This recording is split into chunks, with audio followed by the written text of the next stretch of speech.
Boom. So we're going to dive into this, and what my goal is as we go into this session today. I want you to feel free to ask questions as we go throughout it. It's totally appropriate, totally fine. Amber is going to help me out, and we're going to make sure that we take care of that on the back end, as well as answer just as things pop up. So feel free at any time you'd like to go ahead and do that. Okay, so here's the first thing that I want you to start seeing. Can you guys, if you can see my screen, just go ahead and give a thumbs up.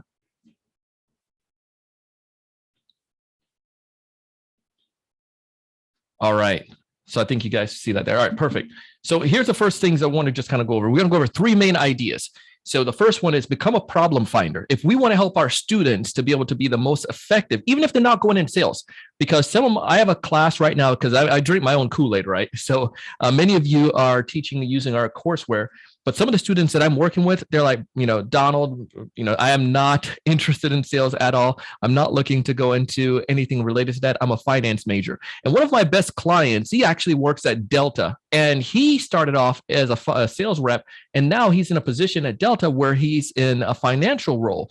And he said, Donald, if I didn't do well and if I didn't do sales, it would have been really hard for me to be able to sell these ideas when I go to before these executives. I'm so grateful for that. So that helped him, even if it's not going to be something that you might go into or fall into. So here's one of the best things I want you to think about is that we need to help them to become problem finders, because even if they don't do sales per se, they're going to have that where they need to do it. The next thing is build a trusted network. And this one, I'm a believer in this so much because I've seen it so much in so many ways. My students all the time, and before every class, they'll say, Professor Kelly, you're going to bring this up again. But I tell them the idea that your net worth, your network equals your net worth, or is going to influence that. And I didn't see that. I didn't think it was that big of a deal. Some of my professors told me about this in college, and it wasn't until I graduated and now, years later, I see some of my friends at executive roles and I get opportunities because of that. And I'm like, holy moly, they were right. It works. And the final one is to build a personal brand. I have clients that I'm working with right now who are paying me thousands of dollars. And one of the things they're looking at is like the great resignation is going on right now. And most people are switching roles and switching jobs. How can I build my personal brand so when I go to any companies, I literally send out an agreement with a company, with someone this morning for that. And I'm telling you, it is real. So everything I'm sharing with you here, if you took this recording or took this stuff and go share it with your students and just help them and drill it into their brains, I promise you're going to put them light years ahead of many people. And these principles are sales fundamental ideas as well. So I get excited. The first one is become a problem finder. And what I mean becoming a problem finder here is look at this wonderful iceberg. And if any of you have our courseware, you probably saw this in the courseware, but you can see at the top, just like with any iceberg example, you only could see part of a problem at the beginning. It's not until you go deeper that you're able to finalize and see more. Now, why am I talking to you about why should sales reps or why should students or a finance major or a marketing major become great at finding problems? Because that's where the value is at. Let me think about this, right? If you can come to me, and I love American football, and there's an example that we use in our program that when we do training, we call it the blind side challenge. Now, the blind side challenge is just like what the name signify. In football, the quarterback is, they're throwing a football down the field, say down to right field. On the left-hand side, the quarterback at this point is not visible to seeing anything coming from behind him that could potentially hurt him. Luckily, he has somebody that protects his blind side. Now, imagine the guard or somebody from the opposing team coming towards that quarterback. That quarterback could see that person. They can maneuver. They know exactly what they can do to avoid getting tackled. The problem is the quarterback can't see what's problem is coming behind him in his blind side. So in your case, as a sales rep, as an individual, if you want to provide value, don't point out the obvious. Let me give you a quick example of this. An obvious thing could be like, hey, I could help your company save money. Like, thank you very much. Just like the other thousands of people who reached out to me today, that's a basic problem, basic idea, no value there. But if I came to you and say, Donald, I recognize that the governmental regulation is changing regarding your industry solution. And you know what? Most people don't recognize this, but you're probably going to get hit anywhere between 15 to 20% if you don't make a change over the next 7 months. Wow, that's something I didn't know about. It's a blindside challenge. It's a problem that I didn't even know existed that you were able to point out to me. So let's bring this back and land this plane when it comes towards students. How can we help our students become these blindside, become problem finders? And where does a blindside challenge come in? Their job is to be able to identify problems before their prospect or potential employers or potential people don't even recognize. So let's say, for instance, if I'm a student and I'm going into a role, let's say I'm, again, non-sales role, I'm going into a marketing role in a company. And my company right now, they do so many great marketing things. They have great blogs, they have a great website, they have awesome SEO and so forth. Can I find a problem, identify a problem, and two, bring value for a solution to that problem? One of the problems could be is that our demographic is changing. This is with one of my clients right now. They're in the real estate space, Better Homes and Gardens Real Estate. We actually host their podcast for them. It's called Be Better Podcast. And if you have students and you're trying to help them to be better and be better humans and to be better in the professional world, check out that podcast. It's called the Be Better Podcast. Shameless plug there. But one of the things that Better Homes and Gardens, when they came to us, they said, you know what, we see the demographic switching within our company where most of our real estate agents, they're a little bit more on the mature side. We want to get the younger generation to come into our organization. So this team, they were able to identify that problem and bring it up to their superiors. And then naturally, one of the things that they put was to create a podcast to address that. Imagine your students being able to identify that demographical change within their organization and bring that up to their supervisor. They're identifying problems and they're helping people to recognize issues that could be detrimental to the organization later on. They're bringing value. So they're finding problems, help them become problem finders. And here's a couple ways that you can help them to do so.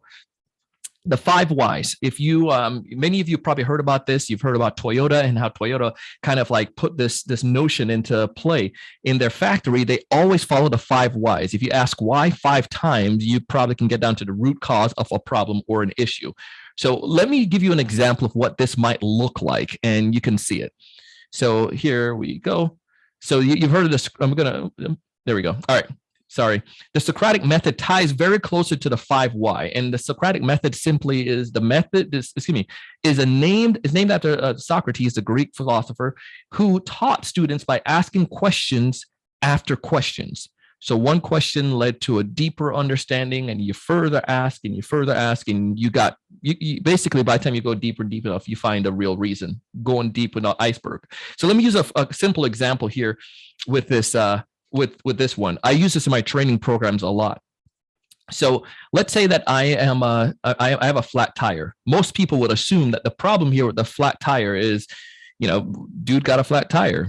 Donald was driving and he got a flat tire. So that's the end of the story.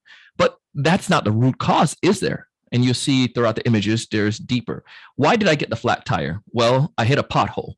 Now, some people might say, well, that's the real solution. That's the real problem there. We can figure out a solution, get some tough tires that will be able to withstand potholes. And we spend hundreds of millions of dollars figuring out this solution. But that's not the real solution, because maybe we don't hit the pothole tomorrow because that wasn't a real issue. Well, maybe let's ask why. We ask why. Why did you hit the pothole though, Donald? Well, I was speeding.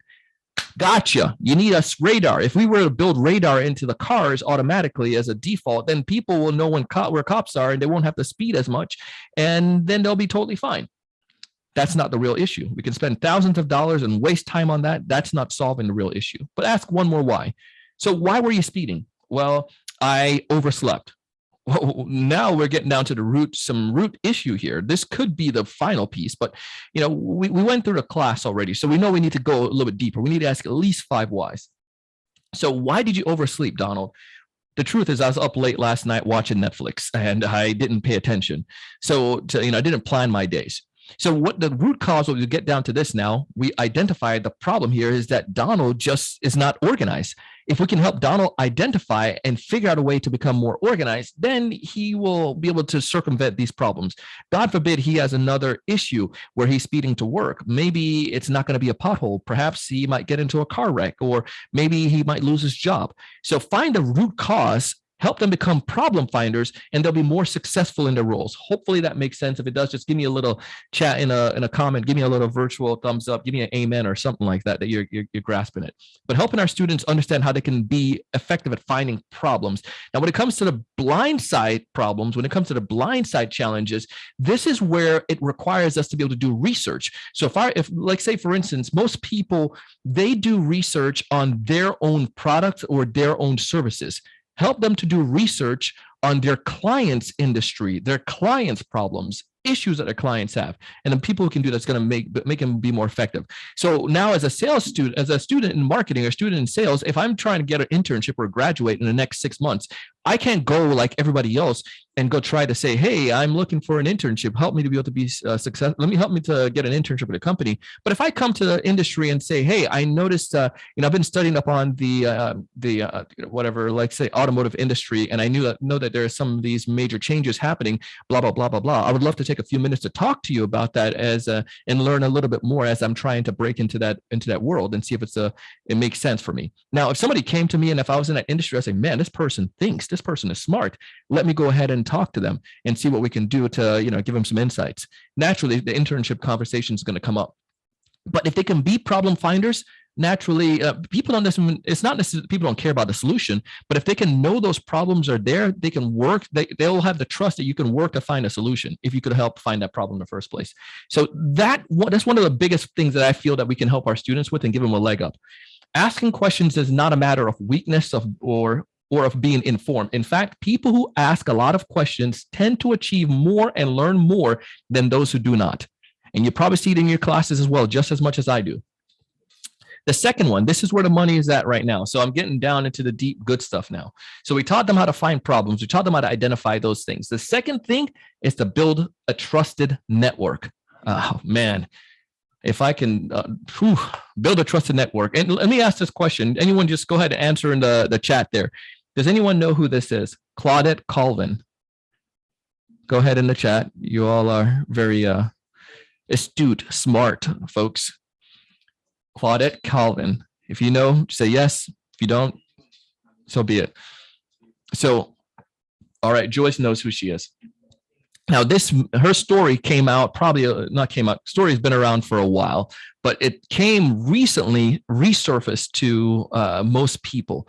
When I first did one of my presentations, probably say about maybe five years ago, and I posted this slide, many people didn't know who she was at the time.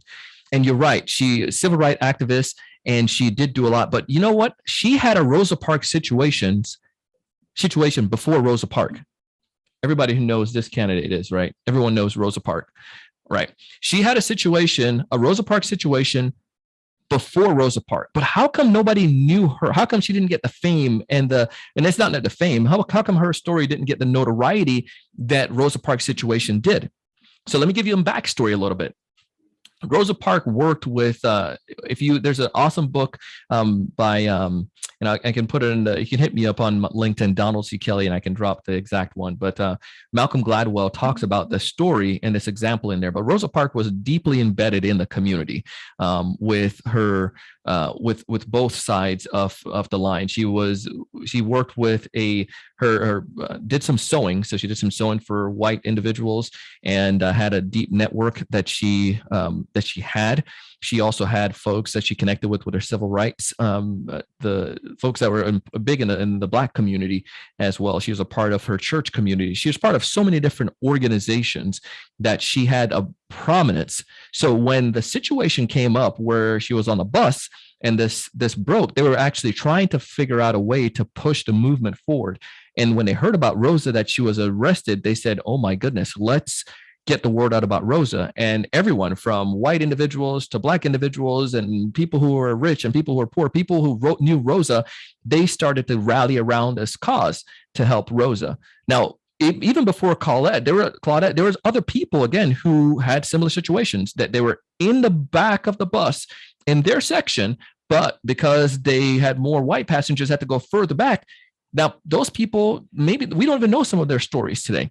The point here is that Rosa had a network. She had a deep connection that was able to then help to facilitate the movement to go further. I hope this makes sense. You can find more details about it. You can read the story.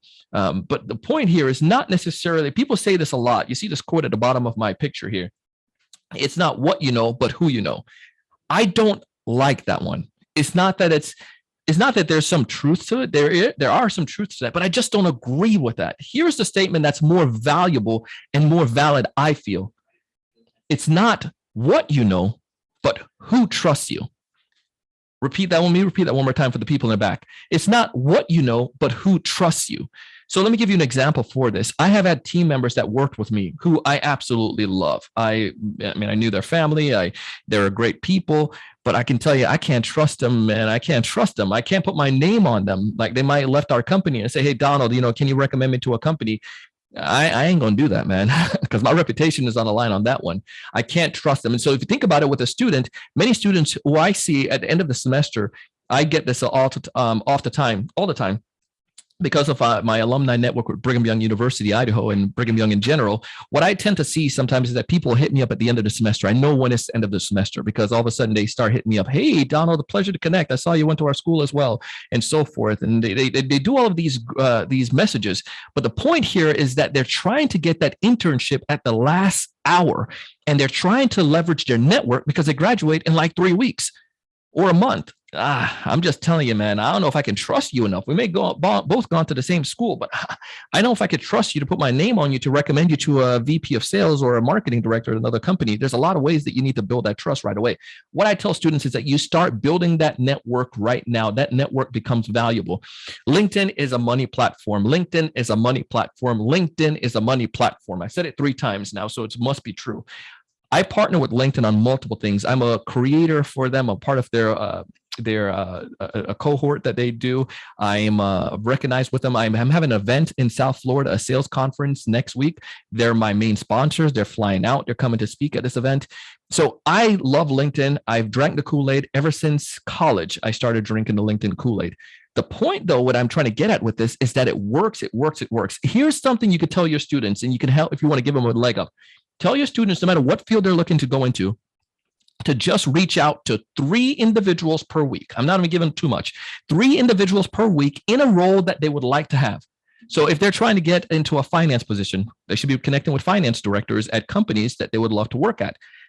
I'll give you some examples of ideas. If they're trying to get into marketing, they should do the same thing. And if they're trying to get into sales, they should do the similar thing. If they're trying to get into, hospitality, similar thing. Pharmaceuticals, same idea. Reach out to people in that industry and connect with them to learn from them. So I'm giving you some real life stuff that I've done, that I use, that I train my clients on. You've seen some of these things in my textbook. And also you're going to see some of these things right here, right now, that I'm going to just show you. So it's going to be plain and simple. So here's one of those things. Do a simple LinkedIn search. So if I'm trying to do marketing directors here, I'm trying to get connected with marketing directors. All I would do at this point is just hit up these marketing directors. Do a search for marketing directors, maybe in your demographic or so forth, and send them a simple little message. So here's an idea of what you can do. I use this message all the time. It's my customized, personalized, it's my personalized canned message. So I might say something like this: "Pam, it's always great to learn from marketing directors doing cool things. Permission to connect on LinkedIn." That permission to connect part, it works like gold. Like, you can take it to the bank. But when you ask a question, we've been customized to be able to respond when somebody asks a question. Most people send out a network connection request like, "I'd love to add you to my professional network." Use the canned one on LinkedIn. That's garbage. Use something that's going to make sure that they see you as a little bit more personalized. You can personalize this more further by talking about them, but you can just use a quick example like this. But if your student stole this or took it, I'm giving them permission, and use that to reach out to 3 people per week, 15 individuals, say 3 people per week. So at the end of the month, over 12 individuals that they may have connected with, say half of them respond to them. Six people connected back with them. 6 marketing directors that they connected back with. These are people roles that they would love to get into later on, like that's going to hire them. Like, think about how their network would look like after 6 months or after a year. You get where I'm getting at with this. So then now what happened with LinkedIn is that your demographics or your connections become built up based on the people that you're connecting with. So I love what Zig Ziglar said: "You will get all you want in life if you help other people get what they want." So your students, they might say, well, what can a student offer? I mean, there's so many things that they can offer to someone. I think one of the easiest ones that they can do is help them with their ego and the content that they're posting on their platform. So again, if they're a sales leader, so like, let's look at this. If it's a marketing company, one of those marketing companies here, I just clicked a random example, so I don't know the marketing store, but let's say the marketing store, they have sitting, look at top here, they have 48,476 followers that follow their LinkedIn business profile. But look at this post that they just did. How many people commented on that? No comments, but they had 26 reactions. So if I'm a student, and this is a company, I know that I connected with the marketing director, and I'm trying to grab their attention. What do you think I could do? How can I bring value? It's very simple. I could comment and leave a thoughtful comment based on that post for that particular person. Am I going to be recognized by them? Of course I am. I mean, they're doing this stuff on Snapchat and on Instagram and on TikTok already. Why not do it on LinkedIn, a platform that's actually going to help them in their future and help them become a better seller, help them to be able to identify and bring value to people? Because now as a marketing director, my goal is to get my company name out there. If somebody's liking and commenting on that post, it's going to help me, especially if somebody shares that post and give a thoughtful insight on it. That's going to be even better. And it's going to bring up this red flag in their eyes. Maybe not a red flag, going to build up a flag to say, man, who is this person that's engaging with our stuff? Oh, they reached out about connecting. Let me take the time to go talk to this person. So I hope this is all kind of connecting so far and giving you some ideas, some tactical things. But I love it. And I'm going to share with you another one that as we talk a little bit further here, I'm going to share my screen and actually pull up LinkedIn and bring you into my ecosystem and show you some of the ways you can do it. This point, though, the third thing you can do to teach your students that they can help them, even if they're not going into sales, but to build that person is to build a personal brand. No matter what the position they're doing, building their own brand right now is important. So my belief that I've learned and I've followed is that in order to be successful, do the opposite of what everyone else is doing. I like to zig when everyone else is zagging. I'm here. I am literally here before you today because not because I'm the smartest person in sales, is because I was zigging when most people were zagging. In 2013, I started a podcast. I had a friend that introduced me to this idea, and I believe luck is where hard work is, an intersection of hard work and opportunity, right? So I was doing hard work. One of my friends saw this. He recognized me. He was like, "You should consider this." We started talking and having lunch, and then breakfast, I should say. Then he went to this event, and he was like, "Bro, you should check out podcasting." And we started looking into podcasting. That this was a developing field. We started a podcast, and unfortunately, I got mentioned in Inc. magazine, Forbes, Yahoo Finance. Now we've been mentioned in the whole trifecta, all of them, except for Fast Company. So if you know anyone at Fast Company, tell them about me. But the point, though, is not because I was as smart as anybody, it's because I did something that nobody else was doing. Most sales reps weren't taking the opportunity to share what was working for them or share content. Most salespeople were just doing the traditional thing, make phone calls and try to close deals, right? Try to send a bunch of emails.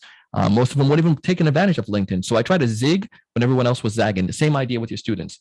Now, I'm going to ask you a question. This is going to be a pop quiz. So I know all of you just love giving pop quizzes, so you love this idea as well. So go ahead in the comments and answer this question. What percentage of LinkedIn users post on LinkedIn weekly? What percentage? Now, the data has been adjusted a little bit, but the percentage is still the same. In my LinkedIn cohort, they gave me some updated information on this. So what percent? Bradley said less than 5%. Joyce said 16%. I see a 10% here. Do I get a 12%? And 1 to 2%. Dabika said 1 to 2%. Amber said 15%. All right, less than 3%. Tammy, good numbers there. All right, so between Tammy and Dabika, you're right about that. It is in 2019, the data was 1%. Last year in December, when I was in one of my meetings with LinkedIn, they said the number just hit 2%. The number just hit 2%. Now LinkedIn is at 850 million users. And let's say maybe if 600 million of those are active, maybe they're posting once a month or logging in once a month. Let's just say that. I'm trying to be very conservative here. But the point with all of that is only that, say, 1 to 2% of those people are posting LinkedIn on content on LinkedIn once a week. Most of us are lurkers. So we'll go on LinkedIn and we'll look and we'll see stuff and we'll, comment, maybe like a post. Rarely do a lot of people comment, but they'll like posts and so forth. Stukin has this amazing conference coming up, ProfCon. So, might like that, engage on that post, but not a lot of people may be commenting on that post. Not a lot of people are writing a post about ProfCon, other than maybe, that are that are engaging on it. But think about what will happen to your profile once you start doing that, how you start building up your popularity in your own niche, in your own brand. So here's some ideas. So 2% there. This was back in 2019. Again, the numbers were a little bit off because it was 2019 stat, but LinkedIn, they told me it was about 2% at this point, what they're seeing.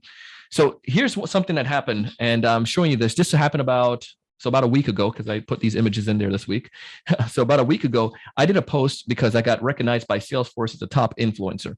So it was a recognition. I'm giving you some different ideas of posts. So it was a recognition post that I had, and I went ahead and just I tagged Salesforce and put it in there, and you can see the impressions. I had 6,170 impressions. I had 201 people engaged on it, 39 people who commented or comments on that post.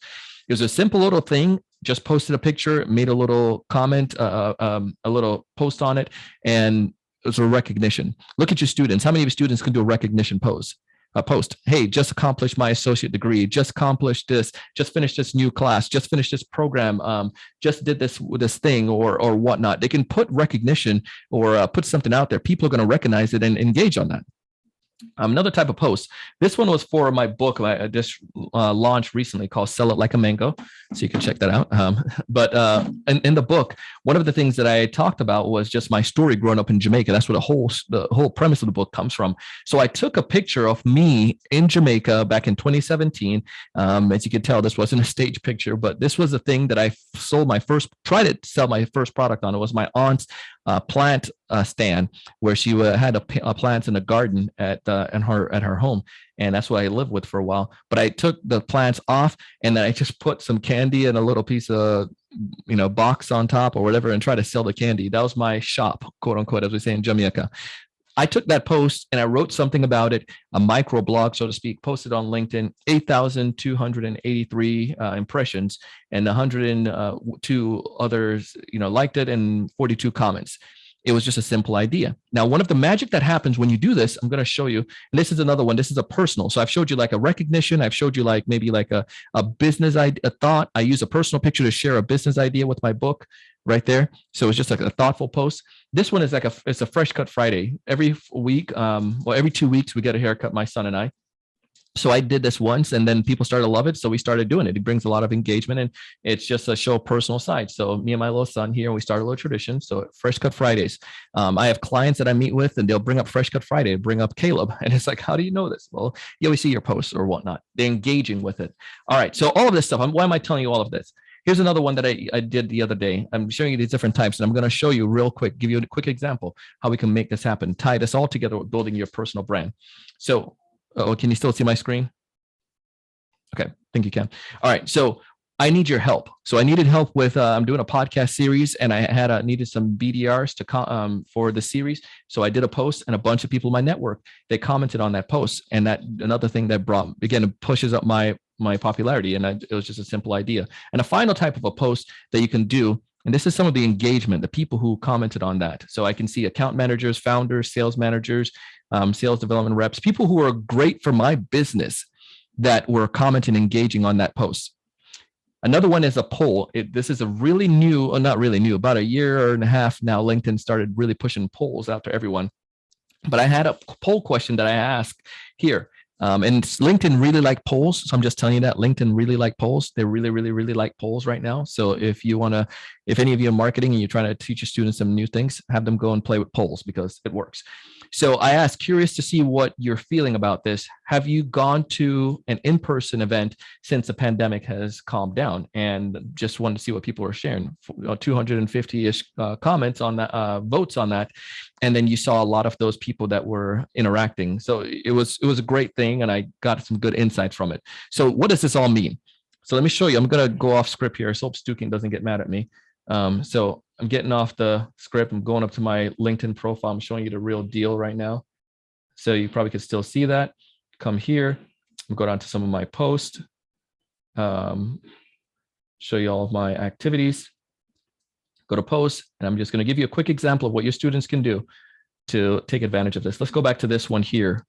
So what I would do if I were your students and I did a post and I'm trying to build my my network up and trying to land that internship, I would click on this and I go down and see all of the people who are second degree contacts that I don't know who engage on this. My team already did this for this post, maybe.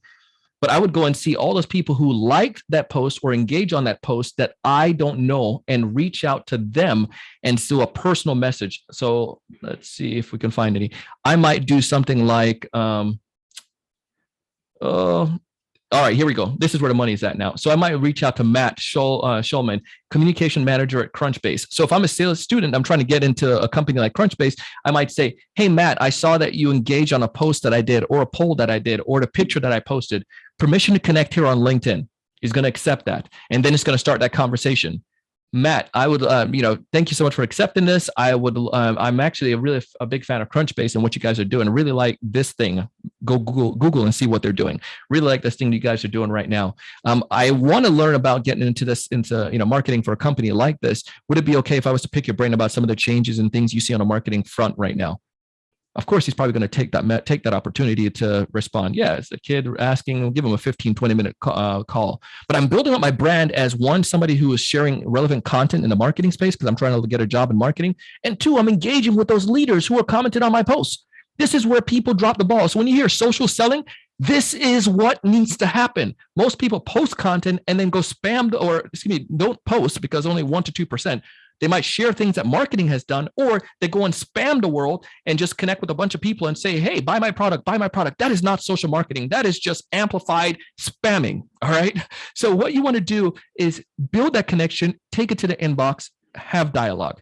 It works. It works. It works.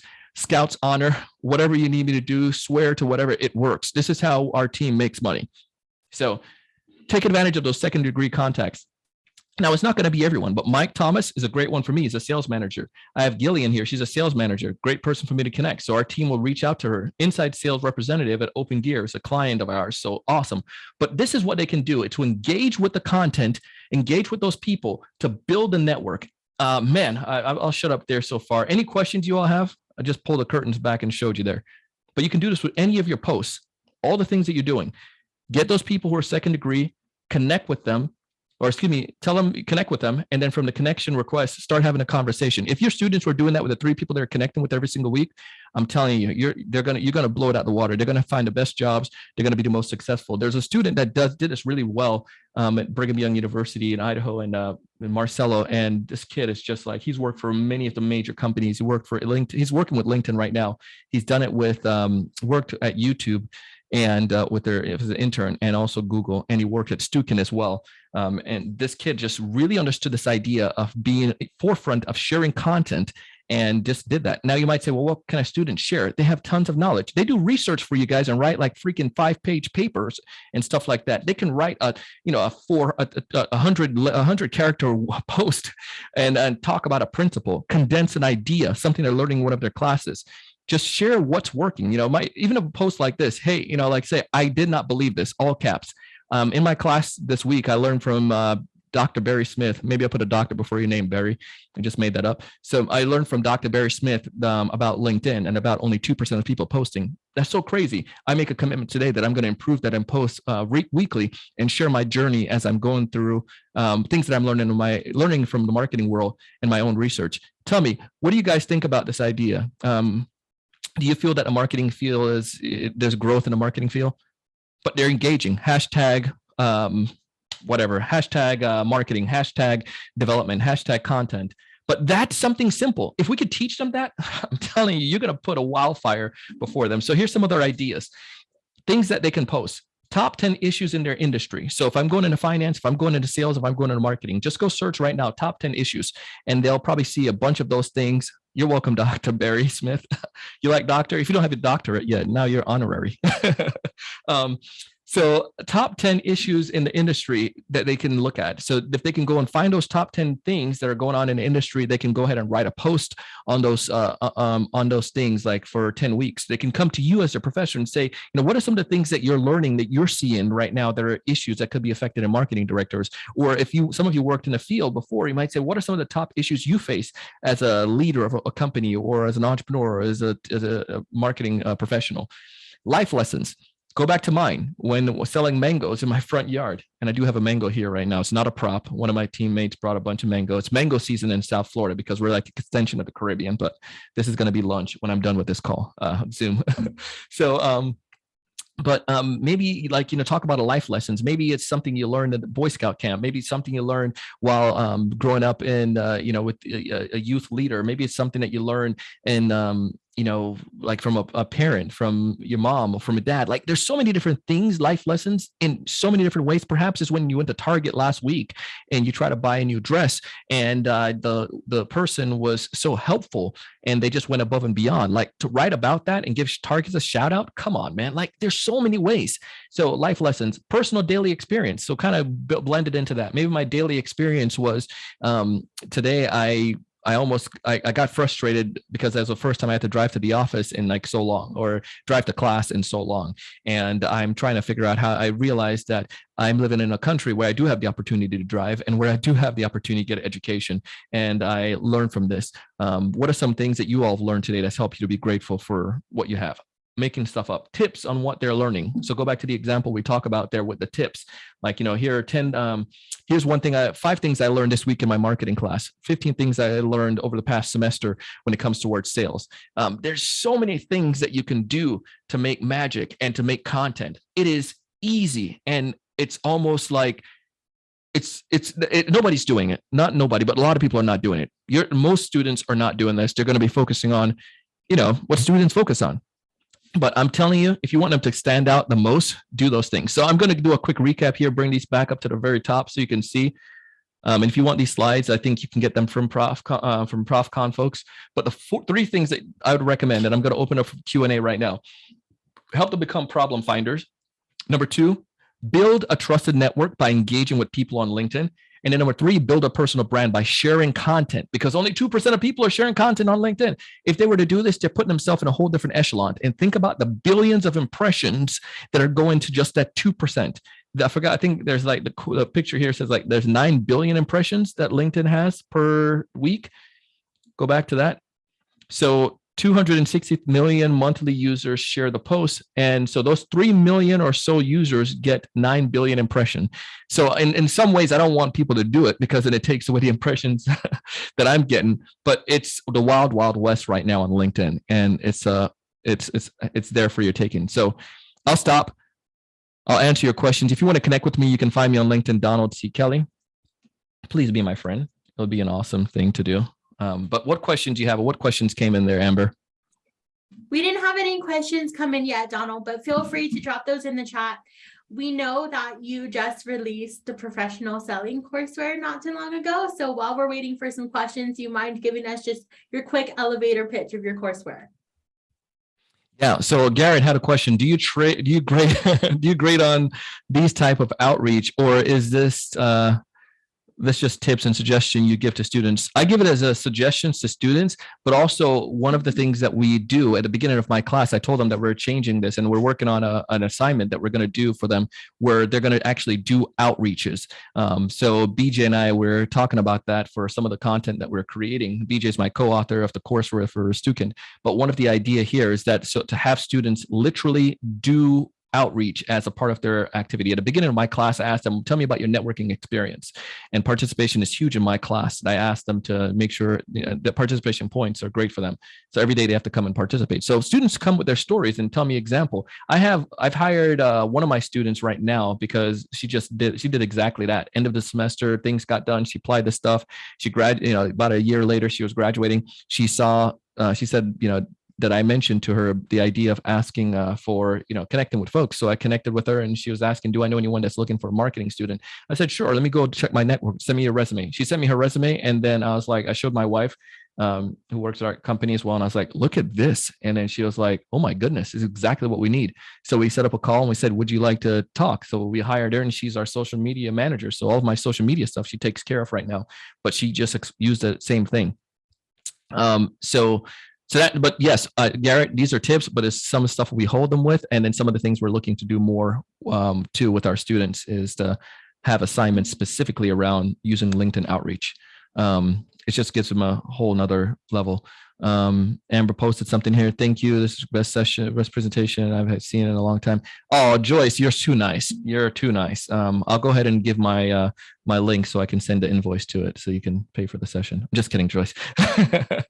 You're getting lots of shout outs of love in the chat. So just Appreciate to let everyone know, there will be a recording of Donald's session up and available for you all, and we will provide his presentation slides as well. Oh, I love that what Lexi just said. On the Lexi just made a question. She said, on a project in the ebook, a lot of students for outreach, I'm getting a pushback from students, but gave them suggestions regarding networking. Yes, yeah, push them to do it. Tell them they need to do more of it. It's one of the biggest things I can tell you. They might hate it right now, but then in the long run, when they come back, they're going to see, oh my goodness, thank you so much. Your class has helped me. I wish more people had done that to me. I wish I just think about how big my network could have been. I watched a presentation today on Kobe and Kobe Bryant and how Kobe was, he left from high school and went into the pros, right? And I'm just thinking, how many of you students don't realize that they have pro capabilities? They could hang and start working in some of these major companies right now while they're in school, but they just don't do it. So I would say, Lexi, you can help them with that. Dika, such a powerful information, fantastic information. Okay, cool. Thank you all. Thank you so much. Appreciate it.